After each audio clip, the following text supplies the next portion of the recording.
It's not just another day in your life. Things are changing for the better. At Comcast, we see those changes, and we're thinking about how we use technology today to live, work, learn, and play. And we're building for the future now, so we're better prepared for the wants and needs of tomorrow. That's why Comcast is rolling out multi-gig internet speeds to more than 50 million homes and businesses before the end of 2025, making our already industry-leading network even faster, smarter, greener, and more reliable. Over the decades, Comcast has been your partner, working hard to serve your community, and will continue to be your partner. We're expanding our gigabits so you can enjoy the tiny bits that matter most. I'm Brandon Jones, host of the Teen Mental Health podcast, It Is Not Your Fault. And I'm Lambert Fisher, family therapist and host of the Diversity Dude podcast. We're not always going to be all right, and that's what makes us human. Often, when we're in pain or even thinking of suicide, we may not want others to know, but you'll feel better if you talk to someone. And you can do that safely and anonymously. We can recognize when loved ones are not okay. They bottle up, they isolate, they're angry. That's why we want you to know about 988, Minnesota Lifeline, for someone you're worried about or even yourself.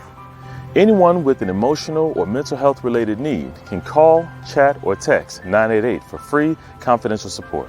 You can connect with 988 to discuss difficulty with money, relationships, anxiety, your job, concerns about drug or alcohol use, grief support, figuring out your identity, and more. You don't even have to identify yourself or the person you're calling about, and no insurance is needed. 988 is available 24/7 year-round and can interpret in more than 200 languages. So take a brave step. Call or text 988. Or chat at 988lifeline.org. You don't have to do this alone.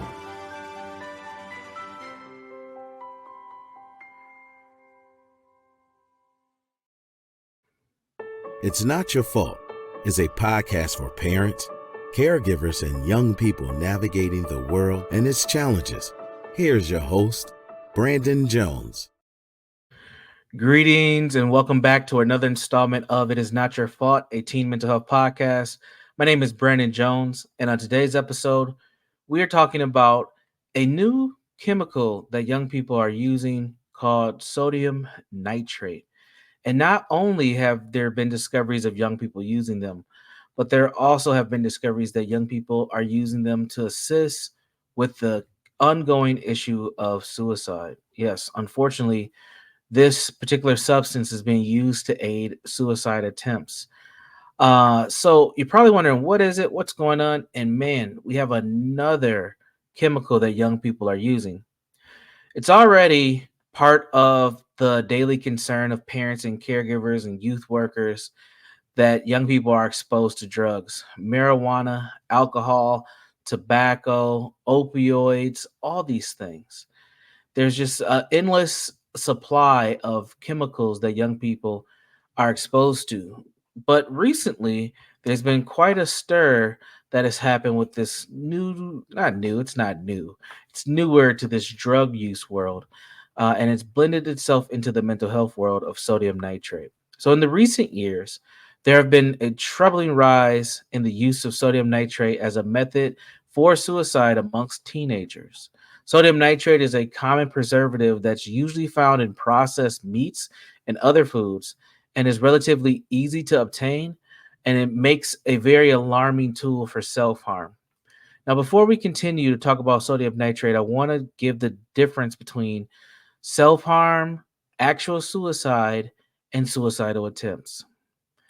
Self-harm is when people, it can be a young person, it can be anyone, who have a desire to harm themselves. That desire can come from many different things. There's many different influences for self-harm. Probably the most common version of self-harm is cutting, but people can also pull their hair, they can pick at themselves, they can burn themselves, they can put themselves in very dangerous situations. Some people pinch themselves, they can hit themselves. There's a lot of different versions of self-harm. That is not necessarily suicide, but what that does mean is that people are utilizing behaviors where harm is being done to themselves, and we should take it pretty serious. The next thing that we want to discuss is suicidal ideation. This is when people have thoughts of suicide, but they may not actually take an attempt on their life or even have a plan. So that is what we call suicidal ideation. It's the thoughts. Sometimes they're ruminating thoughts, sometimes they come and go. Sometimes they also can be attached to attention seeking behaviors. We don't often like to admit that, but that is a reality for some people. And then the third level is actual suicide. Yes, actual suicide is when there's a plan, there's an attempt, and the person succeeds at ending their own life. Not something we want, not ideal. This is one of the reasons why here on this platform we highlight 988 as a huge form and a huge outlet and resource to people to get the help you need so that you never get to that point in place in your life where you feel like you have to take your own life and you have the support. So 988 is a great resource. Let's talk a little bit about this sodium nitrate because this was fascinating to me. I didn't realize that this was taking off so quickly in so many different communities until a few days ago. Sodium nitrate is a chemical compound used primarily in food preservation, especially for cured meats like bacon and hot dogs. While it's safe in small quantities to consume, ingesting high doses can lead to fatal consequences. So even there, that's a little scary, right? If we consume too much of these highly processed meats and foods, it can lead to some damaging things with our body. In lethal amounts, sodium nitrate disturbs the body's ability to carry oxygen in blood, leading to a condition known as, get ready for this one, methylmalagomania. I probably did not pronounce that right. It's a long, difficult word to say, but that is when it results in death when you are oxygen deprived. So it's pretty much your hemoglobin and things in your body doesn't have enough oxygen for your blood supply to do the things that it needs to do for your body. Very dangerous. So why is sodium nitrate being used in suicides? Well, there's three things that a lot of the experts and the folks who are focusing on this have discovered. One is accessibility. People can get this stuff. Young people can get sodium nitrate. Sodium nitrate is available for purchase online. It often is marketed as a legitimate use, like for food preservation, but it's easily available and it makes it a convenient option for individuals to search for in ways to end their lives. Which means what? Which means as a parent, caregiver, youth worker, and even as a peer, you need to pay attention to what your friends are purchasing, what they're taking, what are they doing. Sometimes it can feel uncomfortable to pry and to figure out what's happening and ask questions, but you may be saving someone's life by taking that further step and that additional look to say, what are you doing? What are you taking there? What's that about? And asking some questions. The next reason why it's being used around suicide is that it's perceived as painless. So one thing that is very uncomfortable to talk about is when people are at this place of taking their own lives, sometimes they don't want to feel any pain. So this is a method that takes that pain factor out of the actual attempt. So there are online forums and suicide websites that have been perpetrating misinformation suggesting that sodium nitrate causes a painless death. This is a false notion. There's a common there. It's combined with the step-by-step instruction and has contributed to the rising method of suicide. So there's a perceived idea that it's painless, but it's not. There is pain that is involved. But if you have the perception that there will be no pain, there may be people who are at that space and place to commit suicide to decide to take that next step and to remove that pain from them. But that's not true when it comes to sodium nitrate. And then the third thing, and this is why we're talking about it here in this podcast, is that there's a lack of awareness. So many parents, caregivers, and even healthcare professionals are unaware of the dangers that are associated with sodium nitrate. There's limited awareness, and there's been a delay in healthy prevention tools because we just don't know enough about it. And again, that's why I'm raising the issue and say, hey, this is something you should know about as parents, caregivers, and youth workers, folks who care about young people. There's something out there that's floating around that is causing tremendous harm to the young people in our communities, and we should know about it. So raising that awareness is important. I will say this also about raising awareness. Anytime you raise awareness, you also raise the factor that it can be utilized. So with that awareness has to come some healthy education and some support for young people and some alternatives. Because as more we know about it, the more it gets out there and the more curiosity will happen amongst young people. So let's talk about some of the impacts on teens as we round out our conversation today. And then we'll talk about some of the things you can do about the sodium nitrate issue that's on the rise here in the United States. The first thing is online influence and risk. That is a huge impact on teens, just like many things. Our young people are device dependent. They are on a screen most of their day. They use screens for education, for fun, for work, for everything. It's utilized. So with it being so easily accessible, it's important for us to again be paying attention to what are our young people looking at when they're on their screens, especially if we have any concerns they're battling depressive symptoms or even anxiety. I would also say one of the things that we can do outside of just the raising our own awareness piece is increasing our ability to talk about these things. So just knowing enough information to have a baseline conversation can be helpful. Even if you just have that opportunity to ask your kid, "Hey, how's your day going? Do you have any homework? I heard about this thing earlier on the radio or on this podcast. Have you heard about this stuff? What is this stuff? Have you ever seen somebody with it?" And then let them know it can be very dangerous. You might want to think twice if you even see it or hear anything about it. So sometimes opening up that window of opportunity to have a conversation can be helpful. I think that one of the things that we can do, especially if this becomes a bigger issue, is advocating policy to make it a lot more difficult for young people or anybody to purchase these things. If it's this deadly, it probably shouldn't be as accessible, which means that as a community, we have to rally and do our part to protect our communities to the best of our abilities, which means we might have to put restrictions on such chemicals. It also makes me think, how much of this have we digesting anyway? When we're talking about various different meat products and hot dogs and things of that nature, this can be a pretty scary thing for some people. Another area of focus, I think, for us will be schools and various different community organizations and outlets, whether that's parks, recs, programs, sports teams, etc. Getting them informed, making sure they know what's going on. Again, this is easily accessible medication. This could be sitting in a kid's locker, in their desk, in their backpack. It can be passed out on the playground or in the midst of a homeroom class or lunchroom, wherever. So if they don't know about it, if we don't know about it, it can be a huge issue. So there may be a need to spread the information, spread the word in these spaces where our children circulate, play, and learn. And then, of course, I already mentioned this several times, but it's important to just put out there. We have to monitor our kids' online activity. I know it's frustrating, especially if you're doing it to a 15, 16-year-old, but you need to know what's happening when your kids are searching. This doesn't mean they won't delete stuff. This doesn't mean they won't find other apps that you don't know about and hide things. But the more you attempt to understand and know and trust your child, the better. A lot of kids are able to get these things because their parents aren't paying attention. A lot of kids are able to share these things because their parents are not paying attention. Their caregivers are not engaging in dialogue.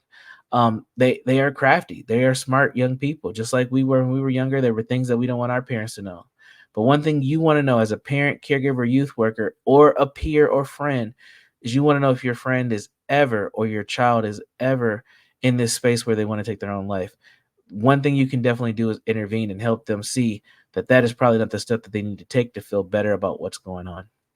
So with that, I would like to say if you or someone you know is struggling with suicidal thoughts, please, please, please reach out to a mental health professional or contact a suicide prevention hotline immediately. And there's no better suicide prevention hotline than 988. You can text this number. You can call this number 24/7, 365. Someone will pick up that line or someone will respond to that text message and get you the instant help that you need.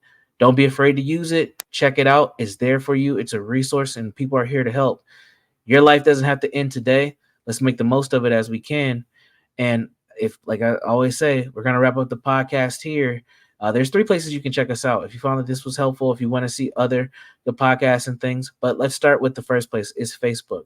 You can check us out on our Facebook page. All you have to do is type in "It Is Not Your Fault Podcast" in the Facebook search engine, and we'll pop up. You'll get some pieces and information that I wrote about this sodium nitrate and other podcasts there.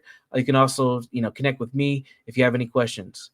Another place you can connect with me is on my personal website. That's www.jegna.org. That's JEGNA.org, where you can reach me directly and ask any questions, or even pitch any show ideas. If you want to hear something specifically on the podcast, you can do that.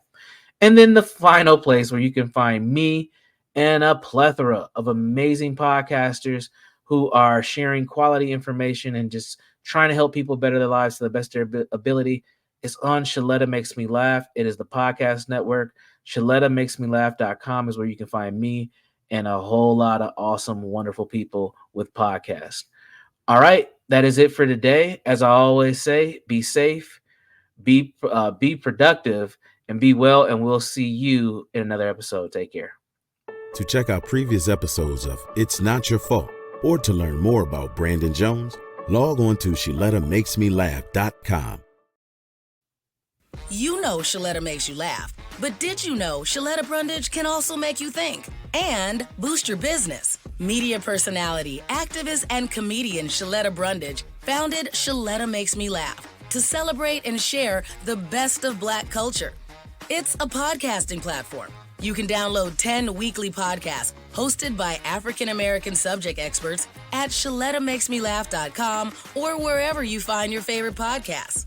SheletaMakesMeLaugh.com is also a production house, creating broadcast quality commercial content.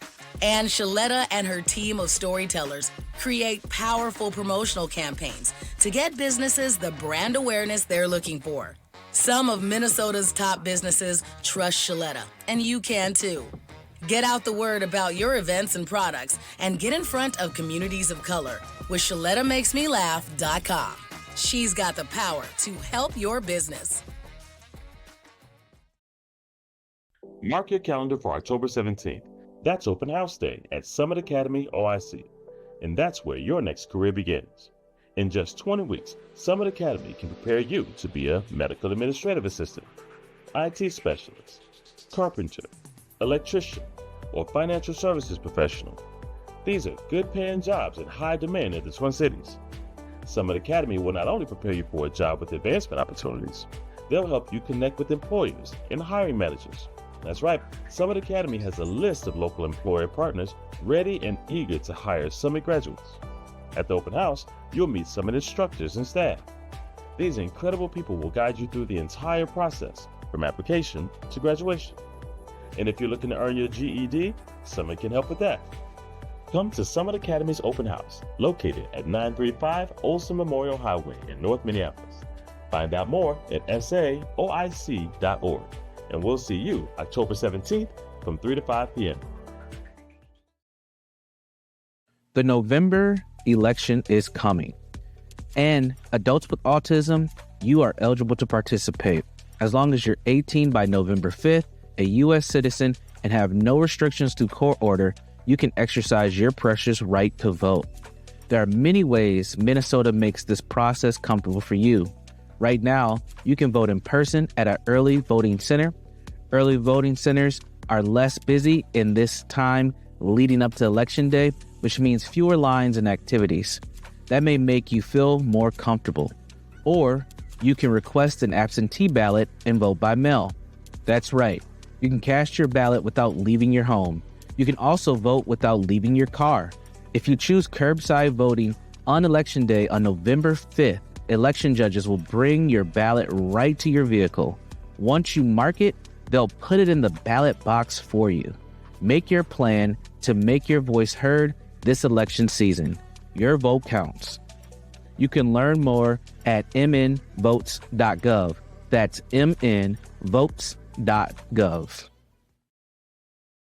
I'm Brandon Jones, host of the Teen Mental Health Podcast, It Is Not Your Fault. And I'm Lambert Fisher, family therapist and host of the Diversity Dude podcast. We're not always going to be all right, and that's what makes us human. Often, when we're in pain or even thinking of suicide, we may not want others to know, but you'll feel better if you talk to someone, and you can do that safely and anonymously. We can recognize when loved ones are not okay. They bottle up, they isolate, they're angry. That's why we want you to know about 988 Minnesota Lifeline for someone you're worried about or even yourself. Anyone with an emotional or mental health related need can call, chat, or text 988 for free, confidential support. You can connect with 988 to discuss difficulty with money, relationships, anxiety, your job, concerns about drug or alcohol use, grief support, figuring out your identity, and more. You don't even have to identify yourself or the person you're calling about, and no insurance is needed. 988 is available 24/7 year-round and can interpret in more than 200 languages. So take a brave step. Call or text 988.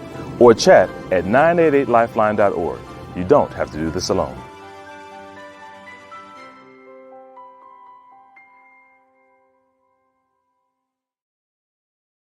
If you live in an older home, it may contain lead-based paint on walls, woodwork, and windows. Even more bad news, lead exposure can be dangerous to young children and impact their brain development.